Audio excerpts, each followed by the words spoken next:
O Senhor esteja convosco. Ele está no meio de nós. Proclamação do Evangelho de Jesus Cristo, segundo Lucas. Glória a vós, Senhor.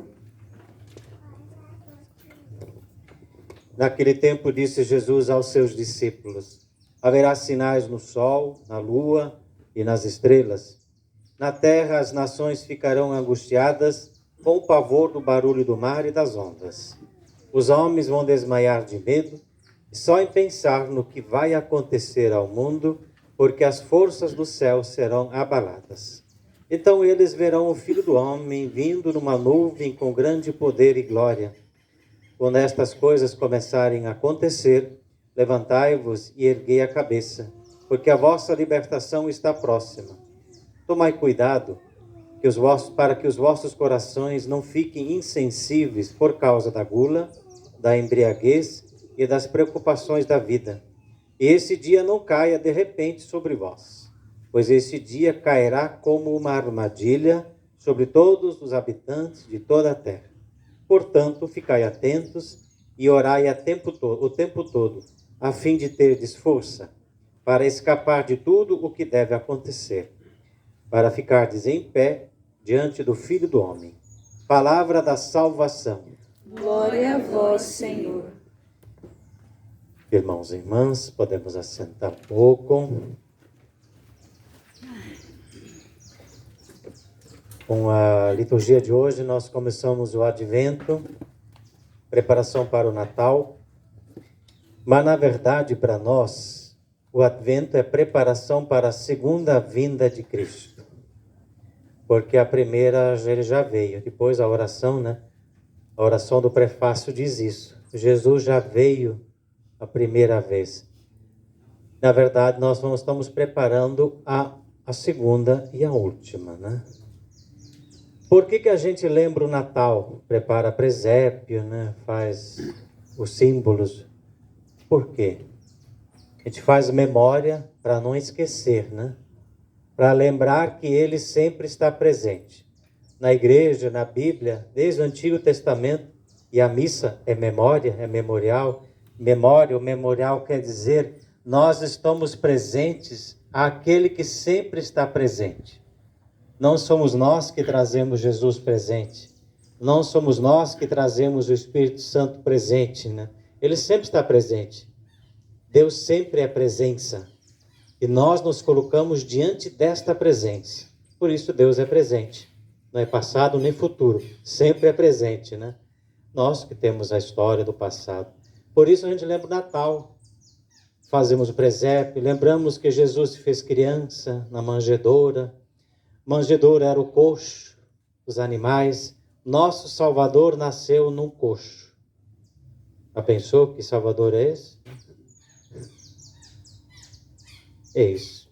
Por isso que a gente faz memória, para não esquecer. Por isso que a gente diz, o Senhor esteja convosco, vocês nem pensam, dizem, está no meio de nós, né? Nem pensa, mas é automático, parece que é automático. Mas por que nós estamos preparando a segunda vinda? Por isso, se vocês quiserem acompanhar, podem, né? Esses dias, essas 4 semanas até o Natal, as leituras sempre vão falar de algo assim, olha, tem um sinal no céu, né? Tem um sinal nas estrelas, tem um sinal na lua, tem um sinal na terra, hoje, né? Tem as ondas do mar, tem barulho, tem sinais. Mas não é para ficar preso ao sinal. Esses sinais anunciam algo maior, para o qual a gente deve se preparar. Quem é que vem do céu? Quem é que vem? O próprio Senhor, né? Este é o sinal. Então, se tem dificuldades, tem pandemia, tem doença, tem incompreensão, né? Tem guerras, tem brigas, é o penúltimo dia, né? Não é o último, né? O último dia depende de Deus, né? O último dia a gente nem sabe, graças a Deus, né? Mas a gente sabe o penúltimo dia, né? Que é o nosso, de hoje, né? A nossa vida sempre é o penúltimo dia. Não é um dia de 24 horas, é o tempo. Nós vivemos sempre o penúltimo dia. Esta é a esperança da nossa fé. O último dia, a gente vive ele na esperança, que é o tempo de Deus, que é o dia de Deus. Por isso, todos esses sinais, né, todas essas leituras que a igreja nos propõe, e parece o fim do mundo, fim das coisas, né? Os homens vão desmaiar, as mulheres acho que não, só os homens vão desmaiar, né, de tanto medo. Mas não é um medo de terror, é um medo de glória, porque depois disso vem o quê? Diz o texto? Eis que vem, até as forças do céu serão abaladas, né? Diz o texto. Para quê? Abala o céu, por quê? Porque vem o Salvador, né? Tudo será abalado. Tudo. E aí o texto diz, nesta hora é para fazer o quê? Ah, vai ser difícil, não adianta mesmo. Não, levantai a vossa cabeça, levantai-vos, erguei a cabeça, porque a libertação está próxima. Santo Agostinho diz o seguinte, para explicar isso, né? Os santos são melhores do que eu, né? Santo Agostinho diz o seguinte, você já deve ter ouvido isso, né? Pessoal mais de igreja, né? Mais santo, né? Você deve ter lido isso, né? Santo Agostinho diz o seguinte, e antes disso eu pergunto, quando a gente ama alguém, a gente tem medo quando ele anuncia que vem? Não. Quando vem o amor da nossa vida, a gente fica feliz, né? Quando vem alguém que a gente ama, a gente faz o quê? Grita, não vem não, não quero saber. A gente faz o quê? Venha logo, né? Aí vem a pergunta, se nós amamos Jesus, por que a gente tem medo da vinda dele? Para nos levar para o céu. Que diabo, que amor é esse, né? Que diabo de amor é esse? Eu vou falar direto, né? Eu me pergunto, mas por que eu tenho medo, né? Claro, a gente tem medo, é normal, humanamente. Por quê? Porque a nossa liberdade é uma liberdade caída. É o pecado original. Nós somos livres, mas é uma liberdade decaída. Por isso que a gente precisa da Eucaristia, precisa da confissão, precisa dos sacramentos, precisa da oração. Porque nós somos uma liberdade que caiu no pecado, desde Adão e Eva, né?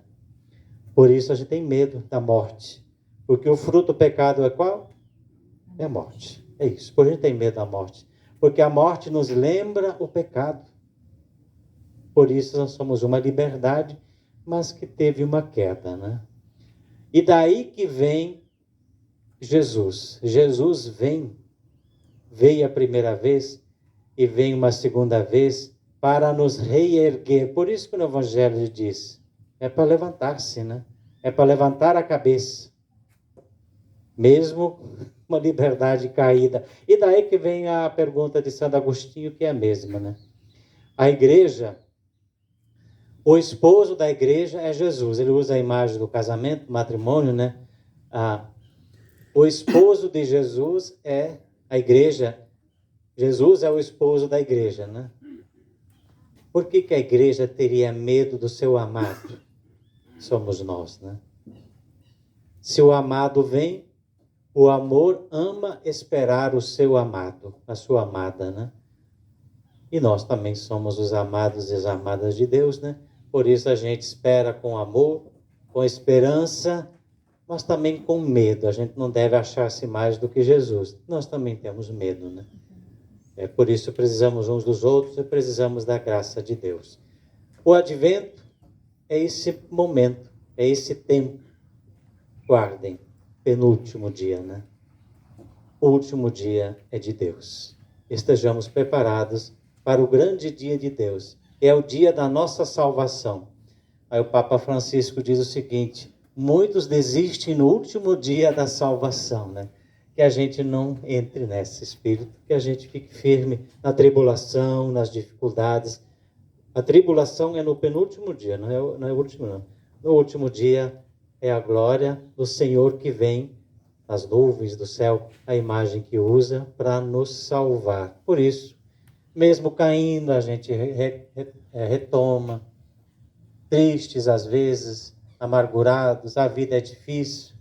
Quarta onda de Covid, falam, né? Já ouviram falar? Né? Ixi, Deus me livre. Não vou falar disso não. Então, sempre notícias parece que são difíceis, mas no penúltimo dia sempre tem notícias às vezes não agradáveis. Mas aí vem a grande notícia, não é o fim.